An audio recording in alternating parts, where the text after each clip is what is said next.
you so much for participating.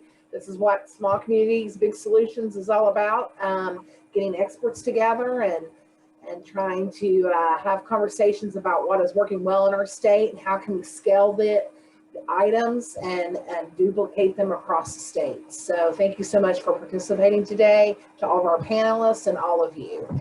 And I give you the famous Susie Mullens, who is the West Virginia Collegiate Recovery Network Program Coordinator. The Collegiate Recovery Network is a wonderful program of the Alliance for the Economic Development of Southern West Virginia. Susie does an amazing job. Her heart's in the right place, her mind's in the right place, and we can all learn something from Susie Mullens. So I'll give it to you, Susie. Thanks, Sarah. I don't know if it's famous or infamous. So welcome everybody to our afternoon session, Prevention, Addiction, Recovery, and Reentry Expert Panel. And we are thrilled to have 4 wonderful folks join us today to share about their programs and where they fit in the continuum of care, prevention, early intervention, treatment, and recovery. So first up, we have Greg Puckett, who is the Executive Director of Community Connections. He's also a County Commissioner in Mercer County, West Virginia.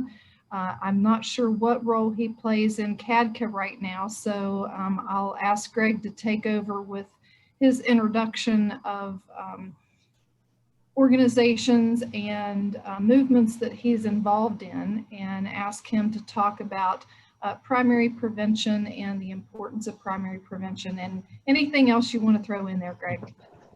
Thanks, Susie. I appreciate it. Well, first of all, good afternoon to everybody. Thank you so much for allowing me to present to you today. It's great to go. It's always fun to go around the Zoom room and figure out who's there or who you may know. And for the ones that I know, it's good to see you guys again. For the ones I don't know, I appreciate the opportunity to share with you some stuff. So as Susie mentioned, my name is Greg Puckett. I am Executive Director with Community Connections, which is the Family Resource Network in Mercer County. It is also the prevention lead organization in the southern part of West Virginia. I'm also County Commissioner, as she said, here in Mercer County, and I do have a lot of hats. So depending on which particular conference I'm on, it usually determines which hat that I'm wearing today. So you know, we are really trying to do whatever we can in terms of prevention within the state of West Virginia. And our prevention lead organization network, I had put in the chat room, the network of where we sit. Our prevention lead sort of stretch is everybody from McDowell all the way to Pocahontas County. So you can see that we've got a very broad base in which to draw a lot of the folks in our communities. And then if you look at the county commission hat that I also have, you've got to take all of these other factors in terms of understanding substance use disorders and all of the other things that we do. And you've got to include infrastructure, you've got to include economic development, and you've got to include just the basic balancing of the budget. And so if you take all of those pieces together in a community and you kind of wrap them up and you put them in, prevention is absolutely in my mind, it has to be there. It's Susie's letting me go first, but it's first in everything that we do, because we know that with every single prevention effort that we have, it saves dollars down the line.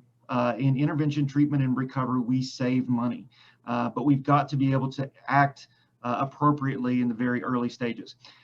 On that line, those of you that know me, you've heard this before, we don't have a drug problem in West Virginia. Simple fact is we have an addiction problem in West Virginia, and that particular thing drives everything else. There is a drug of choice that many have, that's in terms of understanding opioids, but as we've done a really great job at getting with our communities, we are driving down the pills, and unfortunately people are still going to opiates with heroin. They're going back to meth. They're using basic drugs that we've been tackling for years in terms of tobacco prevention, understanding the pitfalls and hazards with alcohol, and really, you know, trying to drive it down to what is the basis of the addiction that we see, and how can we tackle that in the best way and do it in a preventative, forward-thinking way. So what we do is we look at it and we say, okay, how do we get our communities to come together? How do they coalesce? And we have a methodology that the prevention leads have. It's called the Strategic Prevention Framework. And that strategic prevention framework really leads us to how we get all of our coalition partners in our communities bonded together, all of our 12 different sectors from law enforcement, youth, media, everybody, faith-based, government officials. How do we get everybody working together? And so by doing this strategic prevention framework, it really focuses on how we assess the local conditions, and we all need to do that on a regular basis. You determine whether or not you have the capacity in which to address those local conditions. Then you plan the strategies. Some of that's going to be curriculum. Some of that's going to be, whatever you do to strengthen your community the best that it can be. Some of it may be, and what I look at in terms of environmental strategies, looking at it from a very holistic standpoint and saying, okay, how does not only my home, my town, my community, my county, my state, how do we work together to solve that particular problem? So we plan these strategies, then we implement them, and then we come back and we evaluate on whether or not we've actually been successful. And it's a constant rotating model. And at any given time, depending on which issue you're tackling, you may be bouncing between any of those pieces. All along the while, you have to take into account that there has to be sustainability in some way, shape, or form, either through fiscal or human capital, and also the cultural competence and whether or not it resonates well with the community that you're trying to serve. I think that's where we really have to focus, and our coalitions know that very, very well. They have formed that under an organization, which is a national organization, as Susie mentioned, called CADCA, which is the Community Anti-Drug Coalitions of America, of which I happen to be secretary on the board of. I've been with that organization for 19 years in working with them in some capacity. And many of our coalitions throughout the state of West Virginia have gone through the National Coalition Academy, which we actually have brought to West Virginia multiple times. And so they have all of this strategic prevention framework knowledge, and they are going out to incorporate all of this back in. The other thing you have to look at is understanding, like I said before, the environmental factors, knowing where to go to get the best results. If you kind of go down through, and I'll link this back over into the chat, but there are basically two strategies of understanding the environment. A lot of it is providing education and information, flyers, all of the basic things that we do personal hands-on. Well, when we used to do it before COVID, but all of these things that we did when you can engage people on an individual level, training our kids, getting them curriculum, getting them that resiliency within themselves. Those are things that are extraordinarily important, but it does not tell the full story. Because as you go down through and the support mechanisms and all the other things, you start seeing that, you need to truly look at that environmental piece. And as what we've seen in a lot, especially here in Southern West Virginia, is that you change the environment, the physical design of the environment that they live in. Because it kind of goes back to the broken window theory. If you live in an area where it's conducive to that mental behavior, where you're always acting in this environment where it's always negative, then the likelihood of it continuing to be negative will continue. So changing the physical design of the environment actually helps bring everybody up. And as we know, a rising tide floats all ships. So working through that, and then of course, working through policy and rule, not only with our national folks, but all the way down through our state legislature and even our local county government. Those are really the things that we focus on in terms of prevention, understanding that strategic prevention framework. And within the state of West Virginia, we form within that PLO, the Prevention Lead Organization. And if you want to know the latest resources about where to go get that, you go to helpandhopewv.org. That website tells you all of the prevention things that you need to know, and a lot of the treatment and recovery side too, because it really tells you where to go get particular services. So if you do go to that, I would recommend it. I would also say to go to stigmafreewv.org, because as we work around this through our continuum process from prevention, intervention, treatment, and recovery, we have to understand that we have to do it in a culturally competent manner where we're not creating an additional stigma to sway people away from getting the resources that they need. So that's very important. And the last thing I want to leave you with, because I know the time is short, this is a network, and the way that prevention is working now is working the best I've ever seen it work in my 20 years. I have never seen a group of people, no matter what discipline you're in, come together and coalesce around a particular issue. And it's not around opioids. It's around, opioids funds a lot of it. I'm not gonna lie. That's where a lot of the money comes from. But it's the strategies, it's the theory, it's the putting everything from, you know, what we learn into practice that really is uniting our state in a way that I've never seen it happen before. And so our initiative this year and in sharing the information with you is to go to your legislature, go to the people that you have on the ground and talk to them and say, you know what, prevention needs to be funded at the core level, and we need to be able to set these things into place. And so, although it is difficult to do in terms of a COVID nightmare scenario that we're under, you know, advocacy is probably the #1 thing that we can do across all disciplines, because again, if one thing works, it all works. So with that, thank you. Thanks, Greg. Next on our panel is Lata Menon. She is the CEO of First Choice Services, and Lata has a lot of programs under her direction, and we're looking forward to hearing all about those, some of the more well-known and maybe some of the ones that folks aren't so aware of. Thank you, Susie, and thank you, Sarah. And I really appreciate being able to attend today and being on this esteemed panel. I would like to start off by kind of running through all of our programs. We have quite a few, and I've added a new one just this year in the fall. And so it's going to take me a minute to get through them all. I'll start off with that. I'm glad that Greg started talking about all the different types of addiction that are out there. One of the ones that I find is least talked about is gambling addiction. And so I'm going to start with our 1-800-GAMBLERS program, and just a couple of statistics that we know of. We know that 1 in 50 West Virginians suffer from a gambling addiction. We also know West Virginia is consistently ranked one of the most gambling addicted states in the nation. There's a very high comorbidity between gambling and other addictions, substance abuse.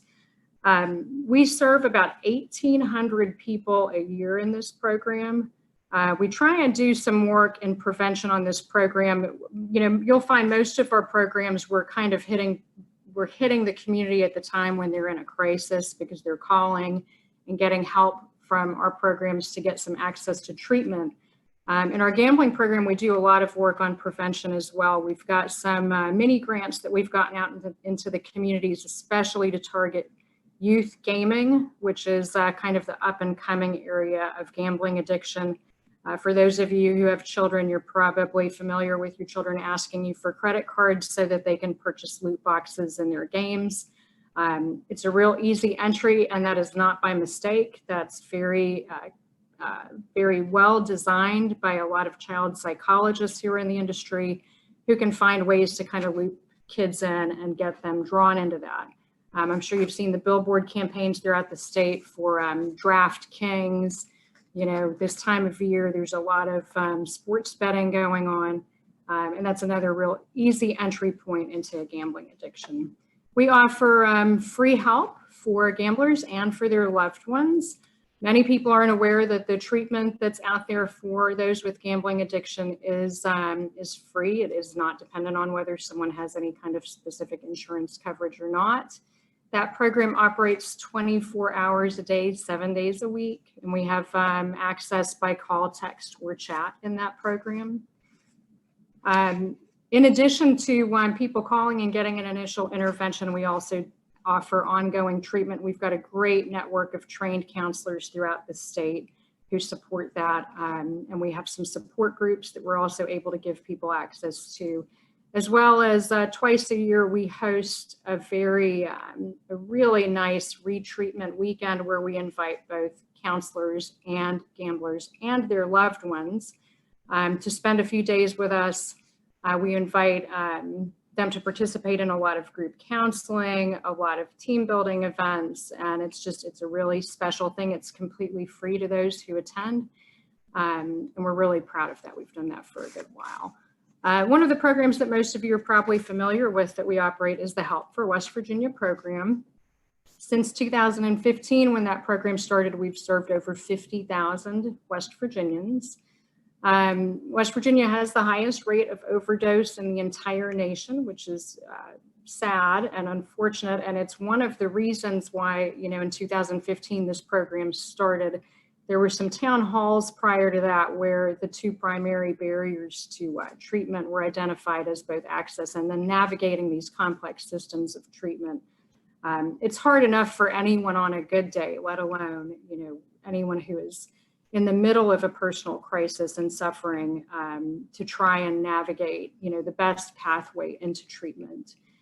What many people don't realize is that our Help for West Virginia line also is for behavioral health of any type. And so it is not age restricted. So we have recently done a big marketing push to make sure that everyone in the state can see that the behavioral health and SUD access that we're offering, the information and referral that we offer, is there for people of all ages. And so we're anticipating getting more parents and loved ones calling on behalf of children.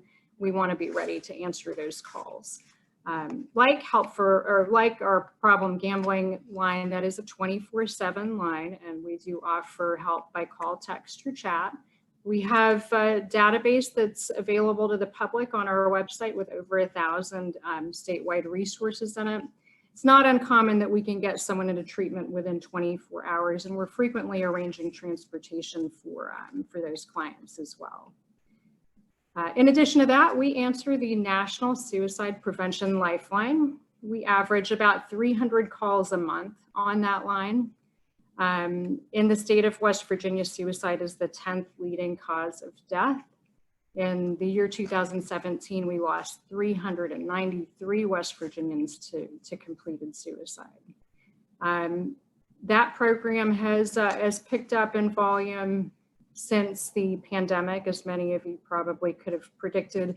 We offer crisis counseling on there, then we also will provide a warm referral to treatment and we'll follow up with those callers to see how they're doing. Many people don't know that we answer for West Virginia Navigator. West Virginia Navigator is a free service where we can offer a consultation and a complete enrollment in into ACA approved health plans. We can also enroll folks in Medicaid. One of the nice things about working in both of these, in all of the programs I've mentioned so far, is the fact that we're able to enroll those who need Medicaid and Medicaid so that they can access some of the treatment that's out there for them. Our Navigator program probably fields about 2,000 calls annually. And out of that, we probably, on average, are doing about 750 full enrollments a year. We're currently in our busiest time of the year for that program as we're in open enrollment. That'll continue till mid-December. West Virginians have a very high rate of qualifying for subsidies when it comes to purchasing ACA insurance. So it's a great program in the state. Anyone who's not familiar with it, I invite you to visit our website, which I shared earlier. That is all free help that's out there for folks. Greg mentioned tobacco. We also answer the tobacco quit line for the state of West Virginia. It's one of our busiest lines. It's no secret, it's probably one of our busiest lines because we're able to help people get free access to tobacco cessation products and prescription medications if they're Medicaid holders. So we get those calls, and we also provide an ongoing coaching component in that that lets people kind of stay on those medications or keep getting those products for a period of time. We get as many as 8,500 calls a year on that line.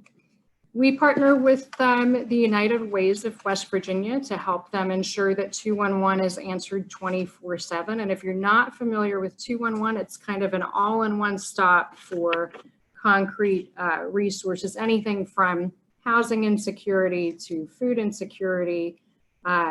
We have utility assistance that's available in some places. And so folks will call into 211, they'll put in a zip code, and that will allow us to see what all resources are in their community. And that is another 24/7 program.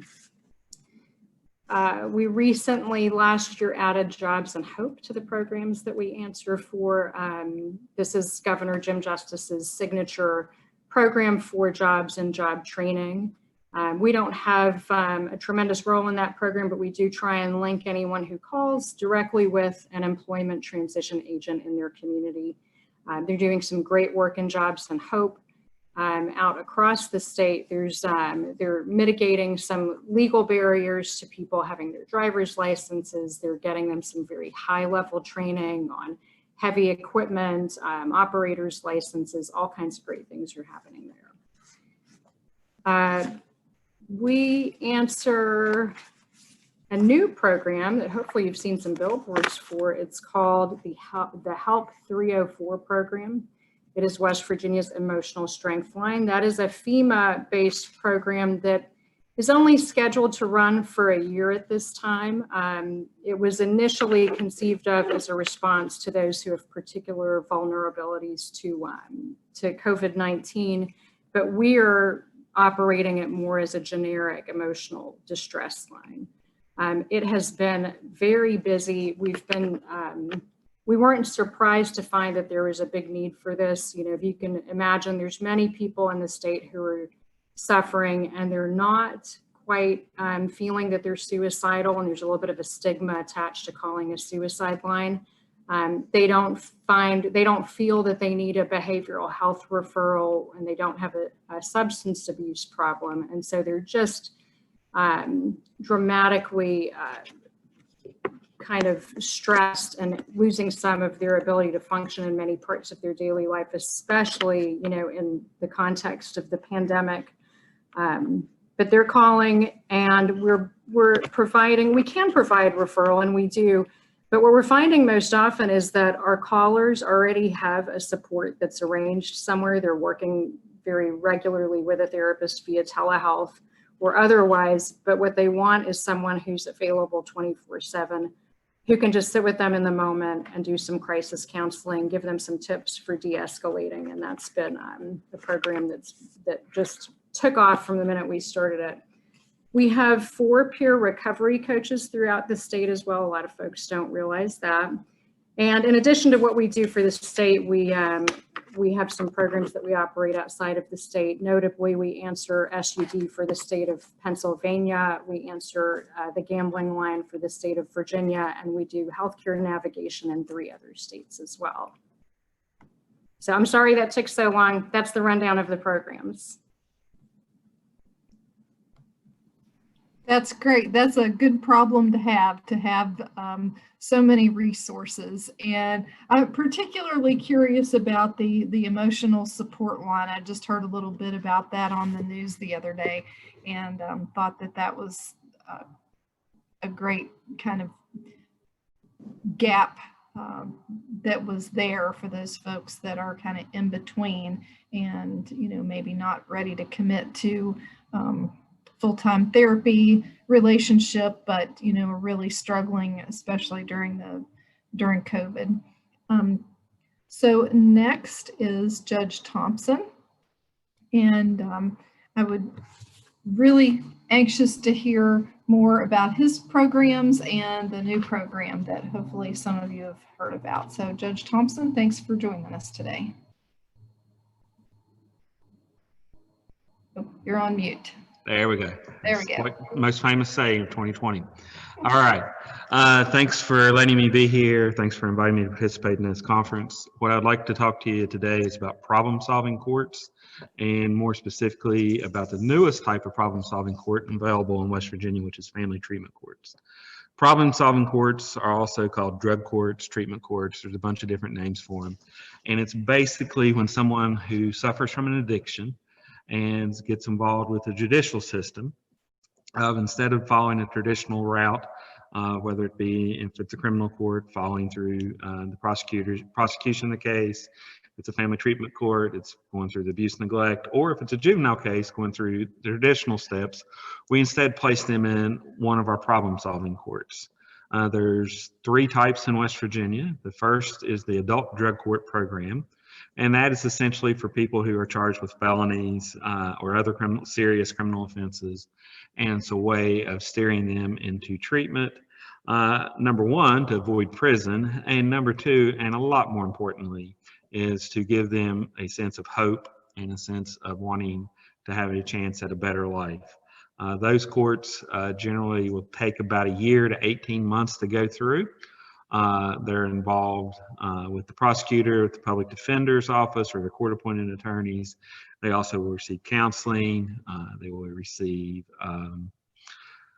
encourage, participate in groups, things of that nature. We also do some community service.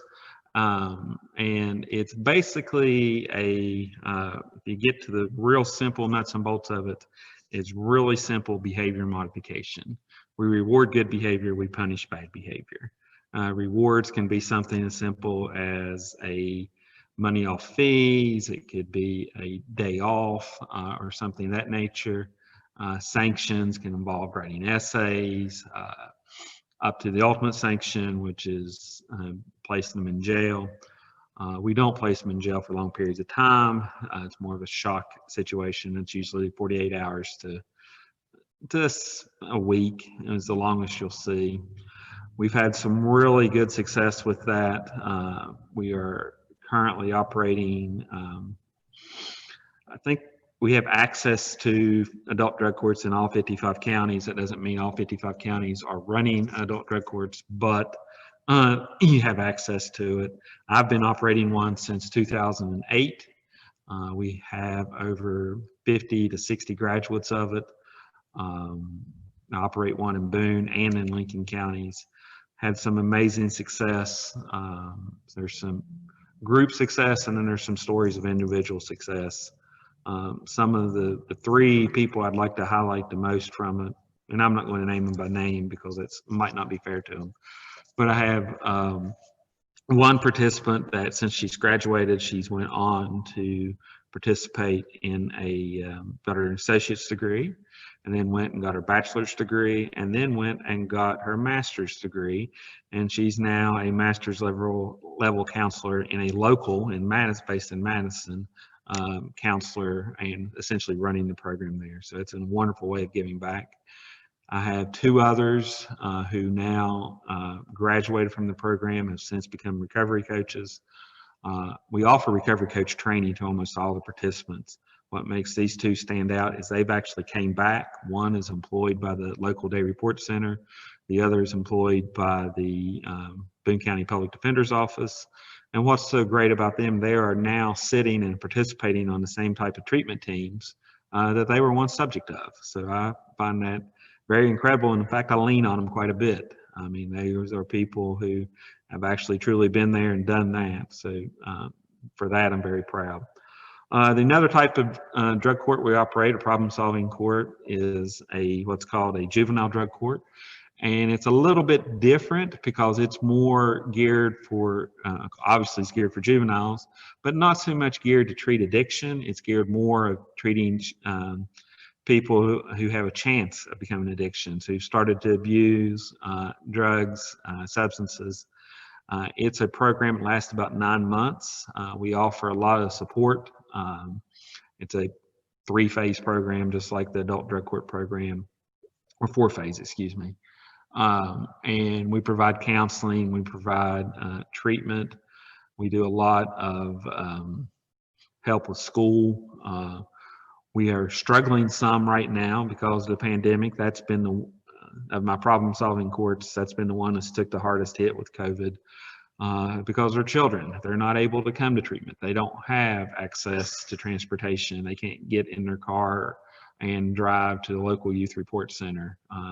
So we have struggled. That's been the one that we've struggled the most with during COVID. And we also offer a lot of services while they're in the school. Unfortunately, you know, from March on, they weren't in school, and now school's very sporadic. We don't know I guess we got to wait and watch a map on Saturday night. We don't know if they're going to be in school that week or not. So that has hurt us some, but we're still doing well with it. We're still providing services. And so a lot of it's is lack of parenting or poor parenting skills that leads the kids into the juvenile drug court. We make sure we've had one of the hardest parts was I had to make my juvenile drug court probation officer and that team. We spent the months of March, April, and May of making sure kids were eating because we had some struggles with that. and it's doing better now. The third type of treatment court we operate is the one I'm excited about everything, don't get me wrong, but it's one I'm most excited about, and it's family treatment court. I've been pushing for family treatment courts in West Virginia since about 2010. And what the family treatment court is for families where have a substance abuse problem and their children are removed from their families because of the substance abuse problem. They then enter into an abuse and neglect proceeding. And I think I have a picture I'd like to share right now, if that's possible.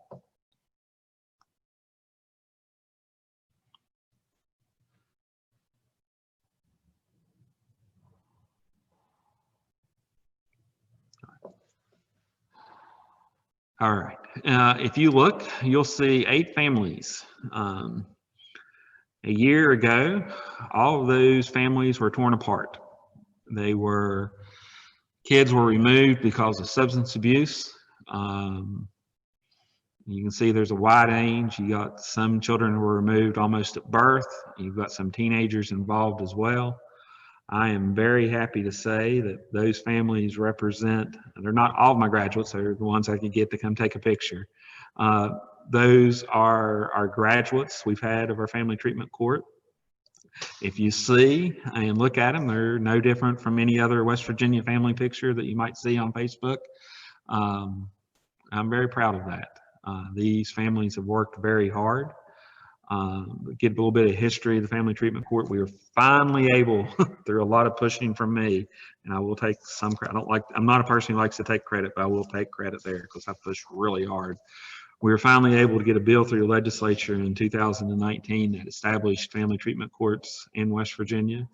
I'm happy to say that there's not much our current legislature can agree on. I don't even think you can get them to agree on naming a bridge at this point. However, I was very happy to see that the family treatment court bill passed with all yes votes in both the House Delegates and our state Senate. That passed in the spring. We went through some training exercises and things of that nature. We were able to open up our family treatment court in September of 2019. You have seen, like I said, a number of our graduates.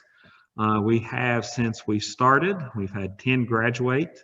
We've reunited 15 children with their families. We've got 19 current people participating in our family treatment court. We've been able to push this from not just Boone County. We now have 4 other counties operating family treatment courts. That's Nicholas, Ohio, Randolph, and Roane. We have 3 more set to come online. That's Braxton, Logan, and McDowell. And I get probably a call every week or so from another judge. What do we need to do to establish a family treatment court in our county? I know I might be preaching to the choir here just a little bit, but the effect that, and I agree, we're not a drug crisis, we're in an addiction crisis, like Mr. Puckett said. The effects it's had on our children and our communities is incredibly devastating. I guess I'm starting to be one of the old people now. When I first started practicing law in 1995, we had about 30, maybe 40 abuse and neglect cases a year in Boone County. And they were fairly typical. There's a lot of poverty, a lot of mental illness, those type of cases, and what you would expect in abuse and neglect. In the last several years, we've been averaging over 175 cases a year. And 175 means 175 kids removed. And it's a lot more serious than it was when I first started in 95. We're having babies being born addicted. We have had a heartbreaking hearing yesterday. I had a 14-year-old whose dad recently got out of prison and thought it was a good idea to teach him how to shoot up meth. So there's a huge, wide need for this. I'm very, very proud of Family Treatment Court, very proud that it's been able to expand throughout the state. We've worked hard for it. The people you see, those pictures, they've worked incredibly hard. I give them the opportunity. They do all the work. We've got a really good team. Our West Virginia DHHR was very supportive. They've assigned a caseworker just to family treatment court, which has been invaluable. Our Supreme Court has been very offered a ton of assistance. I've been able to hire a family treatment court coordinator through the Supreme Court. Thank again to the legislature for pushing it through. If in your local counties you have an opportunity to either have a family treatment court or to establish a family treatment court, I would encourage you to do everything you can to do that. Because the children didn't ask to be born into families that suffered from addiction. And to be able to put these children back in with families and see hope. There's one, I'm not going to pick on her, but one of the families you saw had some older children with her. If you would have got to meet her before family treatment court and then see the person she is now, if I could have a 30-second video of her before and a 30-second video of her after, I could get anyone's support for any type of substance abuse, because she made a complete, total turnaround. She went from a person who I didn't think had a personality, wasn't able to communicate. I'm not talking about a drug addiction. I'm talking about deep-rooted, couldn't speak almost, to a person who's very vibrant, very exciting, is now like a group leader, is working with our alumni group in family treatment court, and it's just an incredible turnaround. So once again, problem-solving courts are not the sole answer. It's part of the answer, part of the solution, but I'm excited for them, and I'm especially excited about family treatment court. And thank you for the opportunity. Thank you, Judge. You're getting some applause. So last but not least, Miss Beverly Sharp, would you like to talk about your organization and the growth that it's had and the purpose? Absolutely. It is. Thank you, Susie, for inviting me to do this. The bad thing about going last is like, wow, can you believe all this stuff that you heard so far? It's just amazing what's going on across the state of West Virginia. And I'm happy to be part of that. I am Director of Reentry Initiatives for the West Virginia Council of Churches, and also Executive Director of the REACH Initiative. We have started the REACH Initiative kind of as an offshoot of the West Virginia Council of Churches for all the work that we're doing with reentry across the state. And so I guess it's important for me to give you a little bit of backstory about why we're doing what we do. So if you look at the incarcerated population across the United States, we're releasing about 700,000 people a year back to the community. On average, there is a 75% recidivism rate. So 3 out of 4 people, 3 out of 4 of those 700,000 people are going to go back to prison. And so you have to think, wow, do we have that many bad people? No. We have that many barriers to success in the communities. And so we have on average about 1,000 collateral consequences to having a criminal record. And those 1,000 collateral consequences are in addition to anything a judge would impose or a court would impose, or probation or parole or fines or restitution. These are all actions that came through rules, regulations, policies, procedures, but all, again, things that individuals have to navigate when they come out of incarceration.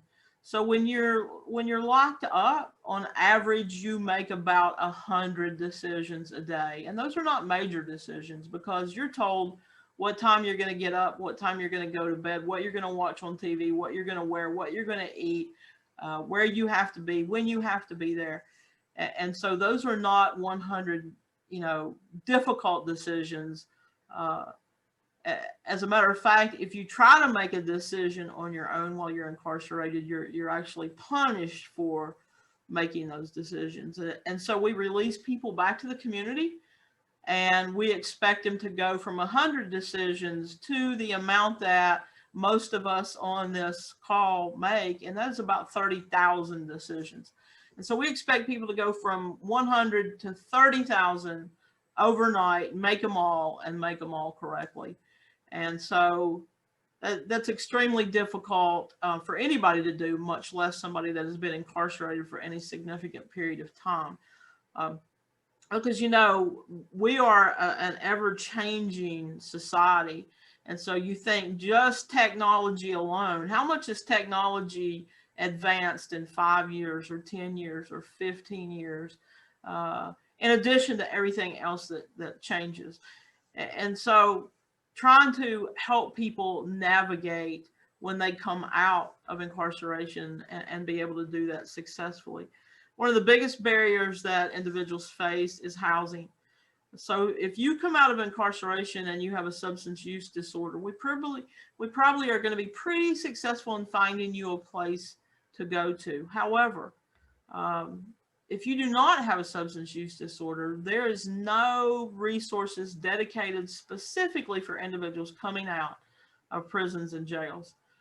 And so we have people, especially during COVID, when the homeless shelters were shuttered to new people coming in, we would have people call and say, look, I've been sleeping under a bridge, and if you can't help me find a place to stay, I'm going to do something, so I'll go back. Because at least then I know I'll have a bed, I'll know I have food. And so that's sad. It's sad that even though people pay the price that society has asked them to pay, when they come out, they're forever deemed to be second-class citizens. And so that is very difficult for people to navigate. And it's not just immediately, it is for the rest of their life. One of the individuals that I work with is currently the chair of the Criminal Justice Department at Fairmont State University. 25 years ago, she served federal time for a drug crime. Fast forward 25 years, it's like the story that Judge Thompson was saying. You know, she got her associate, she got her bachelor, she got her master's, she got her doctorate degree. She's the chair of a department at a large university in West Virginia. But yet last year when she went to get a new apartment, she was turned down because 25 years ago she had a felony conviction. So all those other things didn't matter.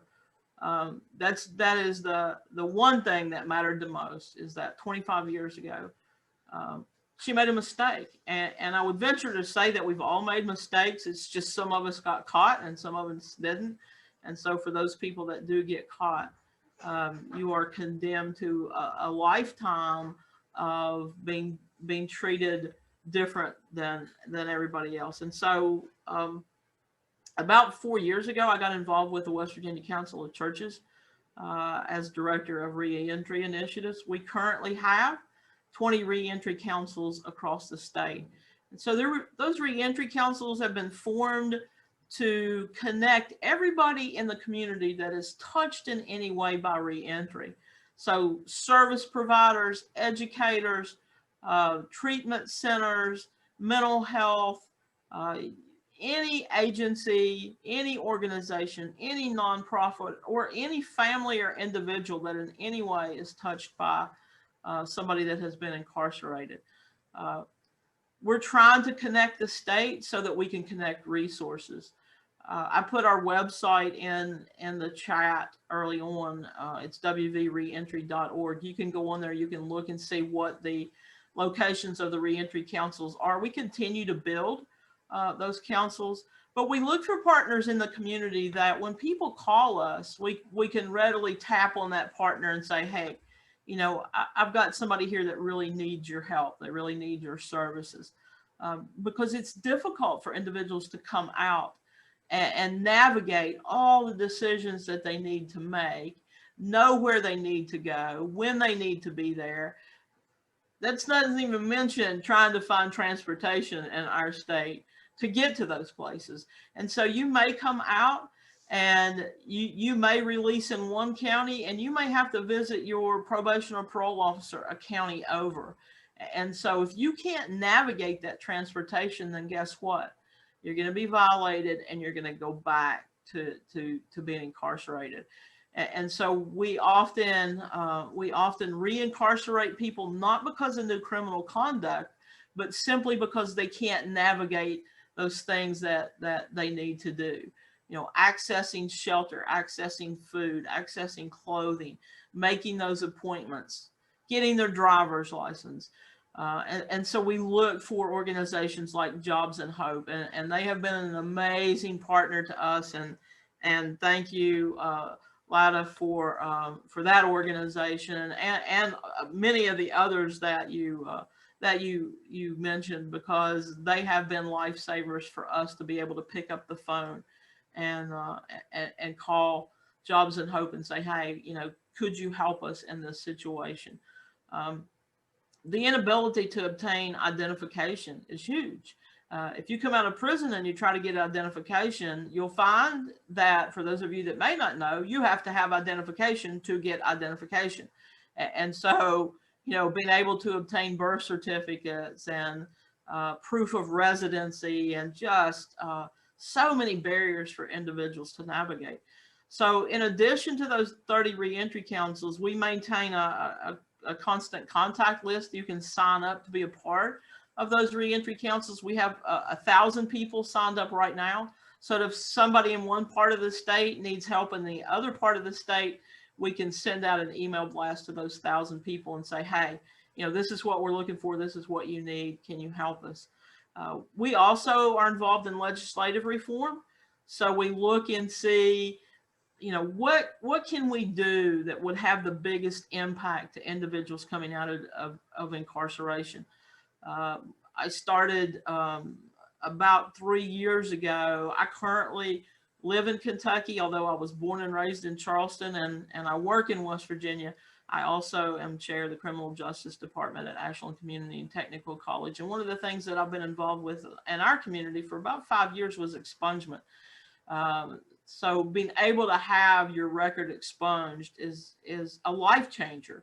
And so we brought that to West Virginia a few years back, and now West Virginia has expungement laws. We tackled the ability to access SNAP benefits, because that was another barrier. Why would we withhold food from somebody? No matter if you have a criminal record or not, you still should be able to access food. We're tackling housing right now. There are no transitional houses available for individuals coming out of incarceration if you don't have a substance use disorder. And so, again, it is a shame that we would ask people that have paid the price, that have served the time that they were asked to serve, to come out and go directly to a homeless shelter. That doesn't give somebody a whole lot of hope or reason to come out and be successful when you think, wow, I've been locked up all this time and now I got to go to a homeless shelter. And so we're trying to change that landscape, that narrative of assisting people not only when they're released, but to start ahead of time and say, okay, what are your needs? On our website, if clients access that website and they need assistance, they can go through, they can fill out a form and tell us exactly what they need.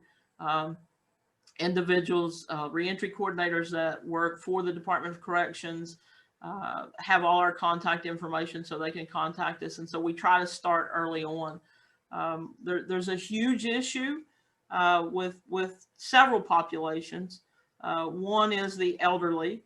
If you have an elderly person coming out of incarceration that needs either to go to a nursing home or skilled nursing, it is next to impossible to find some place to move somebody direct from incarceration to skilled nursing or assisted living. Sex offenders is another population that we do not have a facility that we can use for transitional housing for sex offenders. And I know, when you say sex offenders, people use that term to paint with a broad stroke. But let me tell you some of the sex offenders that we've dealt with. Somebody that got drunk, urinated on a beach, and so they are forever tagged as a sex offender. A lot of Jack and Jill relationships where, mom and dad was fine with it. It lasted for a long period of time, and then all of a sudden they broke up, and now somebody calls the police and says, hey, this is not an appropriate relationship. Not that I'm making excuses for people like that, but when we say sex offenders, we're not talking about people that are predatory. We're talking about people that did something stupid, you know, made a bad choice. But yet when they come out, we have no place to house them. And so that is some of the things that we're trying to change. That is some of the programs that we have. Access the website, look at our reentry councils. We do a backpack program. We try to provide backpacks to individuals coming out of incarceration with just those immediate needs, things that they might need, hygiene items, a pen, paper to write down where do they need to be, when do they need to be there. In some situations, we might put coins or transportation tokens in there, just different things that we think would help them just make it through the first night. If we can get them through the first night and we can get them hooked up with some of the resources that these amazing people have already talked about, then maybe they have a chance at success. You know, in this country, we have pipelines to prison. There's the school to prison pipeline. There's the foster care to prison pipeline. There's adverse childhood experiences to prison pipeline. We have so many pipelines that if we don't start to interrupt those pipelines at an early age, we're going to continue to see the population of prisons explode.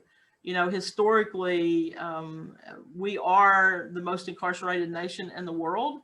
And if we don't start to make changes, other than, you know, electing people that say, I'm tough on crime and, you know, people are going to serve longer sentences. Well, you know, that's really worked well so far. Let's just continue to do that. And so we are looking for some ways to do alternative sentencing, like Judge Thompson was talking about. You know, what amazing programs he has. You know, if we could interrupt this cycle early on and not have generational incarceration, we would see a decrease in prison population and a reduction in recidivism. And so, you know, at the Council of Churches, that's what we're working on. We welcome any partners that would like to join us to let us know what you offer, how we can connect people to your services, and in turn, anything that we can do to work with you, we're more than happy to do that. I currently have 3 full-time employees. One handles the northern part of the state for reentry councils. One handles the southern part of the state. And we have a project in Logan that's called the West Virginia Hire Project. And that is working with the day report centers in Lincoln, Mingo, Boone, and Logan County to work directly with people going through the day report centers so that we can assist them in employment and transition to the community. And provide those wraparound services to help them be more successful. I have to give one shout out to somebody that I think is on this call right now, and that is Jocelyn Shepard, who is the CEO of Appalachian Botanicals and has the lavender farm there in Foster, West Virginia. What an amazing organization they are. They work with individuals that have substance use disorders. When I mean work with them, they work with them. So if somebody stumbles, they don't fire them and get rid of them. They work with them and help them navigate through the issues that they have. We were very blessed. My whole team went up to see the lavender farm a couple of months ago, and just what an amazing bunch of people that work there. And so that's the kind of employers you want, is those employers that are willing to go that extra mile to work with individuals and help them. And so I know we're running short on time. I want to save time in case there's any questions for anybody on the panel.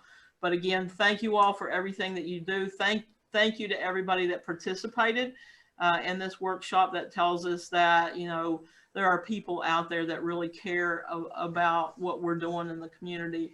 And I applaud you all for taking the time out of your day to participate in this. Thanks so much, Bev. I could listen to you all day. It's always fascinating and inspiring. We're going to shift gears a little bit, and I'd like to ask Greg to talk a little bit maybe from his commissioner hat role in terms of economic impact. I think, you know, I don't remember who alluded to it earlier. It might have been you. But the economic impact related to prevention, and that could include primary prevention, secondary prevention, and tertiary prevention, that you might want to define for folks what those types of prevention are. Sure. So one of the things that we've seen a lot of in a lot of the grant-based programs that we have through the Bureau for Behavioral Health is that, you know, we can target this in a very universal way. We can target it in a selected or indicated way about what we see, you know, in certain populations.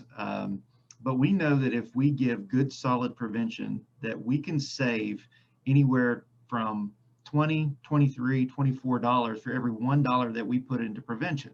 And so the more that we advocate for things tighter up to the front, we know that that long-term cost is going to go down. Treatment and recovery are extraordinarily expensive, you know, and it's very difficult oftentimes. Much better now, but I mean, Susie knows this, most of the people on the call know this. You can go back 10 years and it was very difficult to find a bed for somebody who was looking for treatment in West Virginia. And, you know, there would constantly be resources put aside, and this would be social workers, this would be entire departments, and it would really, truly, to get people where they needed to be, it could be astronomical, the amount of cost, because you were dealing with people that you may have to go service in some capacity before Zoom, obviously, before telehealth, where you had to actually physically visit them. And I know of a social worker that had to go all the way to Idaho to deal with a particular client that was in a bed there. So the cost is so much more significant. And when you're looking at community-based resources, they're very limited. You know, county commissions, I can give you my hat on that one, is that, you know, we do not have the funds available to help support a broad-based infrastructure within our communities. Had it not been for the monies from the Bureau and for all of these other programs and for all of the programs that were put into place that we discussed today, had it not been for those, county government would not be able to exist because we simply just do not have the resources. You know, in Mercer County, we're blessed. If you look at our emergency resources alone, you know, we have two I'm trying to think of the rescue squads, the emergency services personnel. We have two independent rescue squads. Well, according to code, the county commission is supposed to be able to support those. It's not fiscally able to do that. And so there are things like that in terms of treatment resources, prevention resources that county governments can't do. However, what we can do is we can help with that infrastructure part, okay?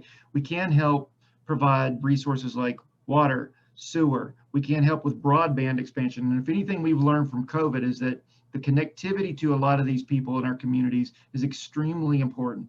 And if you cannot connect to them through telehealth, if you can't reach your schools and the kids can get, you know, the education services they need, then we have a community that is going to be suffering. And that we know that substance use has gone up. As the virus has continued to go on, our substance use has gone up. Our overdoses have gone up. Within Mercer County, when we saw the rate of COVID start expanding and the monies from the federal government, remember the stipends that we had back in May? When those stipends hit our communities, our overdose rates tripled because we knew that they were finally getting that supply to get back where their addiction didn't stop. We couldn't get out to the resources, but yet the overdoses skyrocketed. So those are the kind of resources that we've got to think about and say, okay, how do we deal with fixing the problem downstream? But if we put the money up front, we can be so much more cost effective and so much more, you know, engaged in our communities.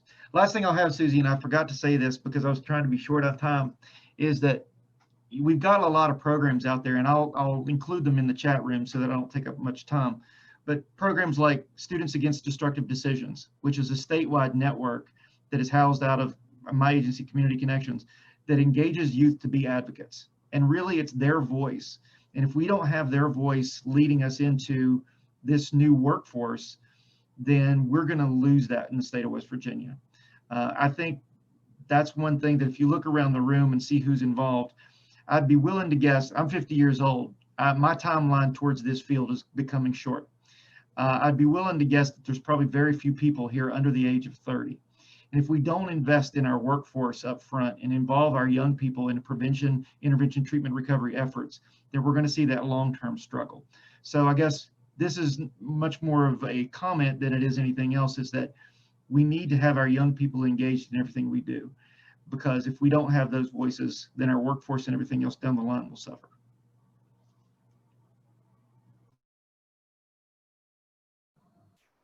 Thanks, Greg. I'd like to go back to Judge Thompson for a question. I'd like to hear more about the alumni group and how important that is in terms of your culture within your treatment courts or your problem-solving courts.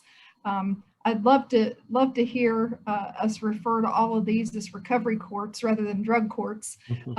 And then I have a second part of that question around, you know, how have you found addressing stigma to be helpful with your other legal colleagues? And what's been most effective with addressing stigma with your legal colleagues? First of all, with respect to our alumni groups, the Family Treatment Court is just getting started on their alumni group.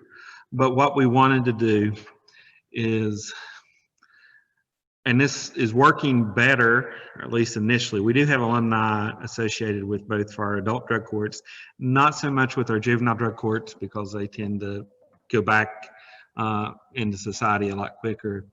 But what we wanted to do with the Family Treatment Court, if you think about it, a lot of your friends that you have now, especially those of us who have children, are parents of children who same age. You know, you get to meet them at school, you get to meet them at ball games, PTO, whatever it might be. The parents that were involved with Family Treatment Court became very dependent upon one another. They had each other's back. That was very evident when the COVID hit.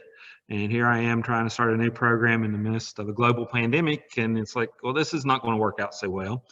In fact, it worked out really well because the participants had each other's back.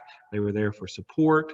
You know, one would get a new job, so they would help each other, you know, make sure they had transportation. We're now at the point where people are assuming like managerial roles in different local businesses and are reaching out to hire participants, which is amazing. So we wanted to keep that sense of community. We wanted to keep that support system because it takes a village to raise a child, you know, without an addiction issue. I mean, there's times when you need other parents to pick up your kid to take them to practice or something of that nature. So we wanted to encourage those relationships. We wanted those relationships to continue. And especially with Family Treatment Court, they're off to a wonderful start so far as just being there for one another. And then when you add the addiction issue to it, addiction is a lifelong battle. You know, this is not something we're going to fix. You know, there's not a magic shot you can take. There's not, you can go through a 12-month program and all of a sudden addiction is over. Addiction is going to be something you're going to struggle with for the rest of your life. So we wanted a support network there. So when someone did have a struggle, that there's somebody they can call. There's somebody who knows, who has been through the same situation they have. Just, you know, a lot of times we hear it being talked off the ledge, where they can talk them off the ledge, where they can come back and be helpful. So helpful on that. With respect to with the adult drug courts, we do have some alumni who stay actively involved, some of which I mentioned became employees of the agencies that work with drug court. But it's been very helpful. We've got some local businesses who've had good success with hiring our participants who don't question. You know, we've got a participant in drug court, you know, and that's a little difficult to work around a schedule. You know, they've got some meetings they have to go to, they've got some drug screening court hearings, but they know it's worth it because they're going to get a worker who's dedicated and wants to do in recovery, and it's been helpful. As far as the stigma of addiction, it's always going to be there. I think we're doing a lot better with that than we were doing 15 years ago. I'm doing better personally with that than I did 15 years ago. As far as convincing my legal colleagues, I'm going to take it as you refer to other judges. Judges, it's a little bit generational, and I'm sort of at that cross line there. I've been a judge for about 14 years. Judges who've been judges longer than me are less apt to be involved in treatment courts. Judges who are younger than me or less time on the bench are much more apt to be involved in treatment courts. Now, that's being said, some of the oldest judges in the state operate drug courts. Judge McGraw operates one in Wyoming County. So they understand, and they, you know, I'm not saying it's purely generational, but it is somewhat. The new judges that are taking the bench are all excited. I get lots of calls from new judges as they come on. Tell me about drug courts. What do I need to do to get one started? So I think the future is very bright on that. I think the easiest thing a judge can do is put someone in prison or terminate parental rights. It's easy. You know, you sign an order. You know, I'll tell you, while some of the other people were speaking, I was listening, but I was also signing orders as we were doing that. It's not that hard. You know, for me to put someone in prison, I signed 2 orders. For me to have someone graduate drug court, I'm probably going to have 50 to 100 encounters with that person. Some of those encounters might last a minute. Some of those might last 15 minutes. So it's a lot more work, but the results are a lot better. Well, thank you. We certainly appreciate it. On a related, similar type of note that people might get a little confused, there's something called teen court, and I wanted to throw this back to Greg to talk a little bit about teen court. Thanks, Susie. I know that in Judge, excellent comments. You're doing a fantastic job there, and with Judge Swope here and a lot of the things we've done with drug court, there's just a whole continuum of care. When you were talking about the family court, we have been wanting to put those into process. So thank you. And I've already texted Judge Swope to see if we can start getting it going in Mercer. Teen Court, it is a program that is held up in legal statute, and we have a West Virginia Teen Court Association. And basically there are stipends available if a community wants to start a teen court program. It is a program where juveniles can sentence other juveniles to particular misdemeanor offenses, small cases, within the community that would not normally go through a probation office or go through a judge's hands, mainly because, a lot of times these cases are relatively minor, but as we know, relatively minor things tend to get greater if they're not held accountable very early on. So I am going to throw the link over there to wvteencourt.org. Feel free to take a look at it. There are stipends available to start these programs. There are several in the state of West Virginia that are under development now, and it is very cost effective. We talked about cost a few minutes ago. It's very cost effective to do a teen court program. And if your county commission will sign off on it, there are funds available that citations written within your county can actually fund $5 to fund your teen court program. So there's a sustainability arm with that as well. So I will throw the link over there, and I just appreciate it because what I've seen of this program is that the young people that serve in terms of understanding there's an adjudicated role there for the person who's committing that crime, but these volunteers, these ones that are on the jury, that are the prosecuting attorney, the defense attorney, these are all young people. The ability and the cultural competency that they get within themselves is life-changing. And I have seen people come out of their shell and then end up in the legal profession because they got an opportunity to do something unique. And I think that's something that's very creative. West Virginia has always been supportive of these type of initiatives. So I'll throw it in there. And Susie, I appreciate it. And thanks to everybody for allowing me to speak. Thanks, Greg. Lata, I'd like to go back to you and ask you, you guys are involved in a very cool technology-based program that you help provide support for individuals. And I was wondering if you could share with everybody just a little bit about the Connections app. Oh yeah, the Connections app. So this is great if people aren't familiar with it, and there's a great link to it on the site that Greg had shared. Connections is a recovery support app for anyone who is either in recovery or seeking to be in recovery. And you just download it to your phone. There's a public access button on there on the website. There's also there's a method that you can go through if you're already seeing a provider. So if you're a patient at Prestera and you want to work with them, you can access it that way. There are some moderated discussions on the app.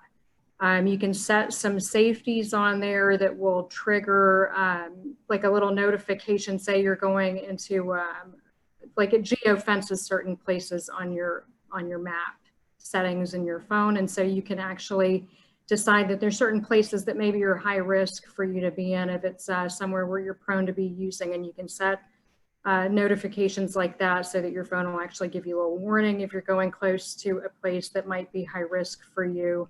You can report your success at staying free of drugs or any usage on there. We have some recovery coaches here that manage a lot of communications with users who are accessing help through Connections. First Choice is the public entity for interacting with folks who access from the public side. So it's completely free and it's statewide, and we can see the traffic on it. We meet once a week with some folks from the state. It is getting a lot of use. And so if people aren't familiar with it, if you can start sharing it with people who might find it useful, it would be outstanding. And just, I wanted to say something just real quick. It's kind of not on that subject, Susie, but I wanted to just jump off from, where Greg had started talking and the judges started talking about issues of stigma, and just, remind everyone who's here that I think that the most important thing that any of us can do to start to erode stigma is just have these very open conversations with people, and not necessarily wait for issues that are controversial to come up in conversation. I know that in the past several years that some of the discourse has become increasingly ugly and often strained, and there's a lot of conflict that happens around these issues. And I think when we wait for someone sometimes to say something that triggers us, maybe our responses at that time can be a little shrill or sharp. I try and make it a practice just to kind of talk about these issues, even with family members and friends, just so that it's something that's always out there. And I rarely have to look for an opportunity to bring it up, because, the number of issues that we discussed on this call are so wide ranging and they're so pervasive in our communities. I think we have more ability, as individuals, just taking part in conversations and doing so in a very respectful and measured and calm way, to tell some stories and to relay some of this information and really start to change some minds. Thank you, Lata. That was great. That was a great way to wrap up this segment. We have about a minute left. If any of the panelists would like to make any closing or final remarks, or if there are any questions from the audience, please feel free. Susie, I'd like to one thing that was brought up in the chat, there is a reentry simulation kit. We are more than happy to come out and do a reentry simulation for anybody. That reentry simulation was created by a number of people. Betsy Jividen, at the time she was an assistant United States attorney, working with individuals that were currently incarcerated. But we're more than happy. It takes about, I have a short simulation that takes about an hour, or the longer simulation is a couple of hours, but we're more than happy to come out and put that on for any organization because it really is eye-opening if you've never participated in one, because you have to get your driver's license, you have to get your social security card, you have to get your birth certificate, and you have to navigate all those things that I was talking about. So that's just one of the things that I wanted to throw out there to people. If you were interested, everything, all my contact information is in the chat. Great, thanks, Bev. Is that something that you're able to do virtually? The simulation? Well, we haven't, but I would not be opposed to trying it. Well, maybe we can discuss a pilot of a virtual simulation. We can maybe pull some folks together and let you practice. Absolutely, that'd be great. I'd love that. Well, we are at our time. Sarah, do you want to talk about the break in the next session? Sure. So we're going to take about a 15-minute break, and we're going to come back at 2:30 on a different link, and we're going to talk about the behavioral health workforce.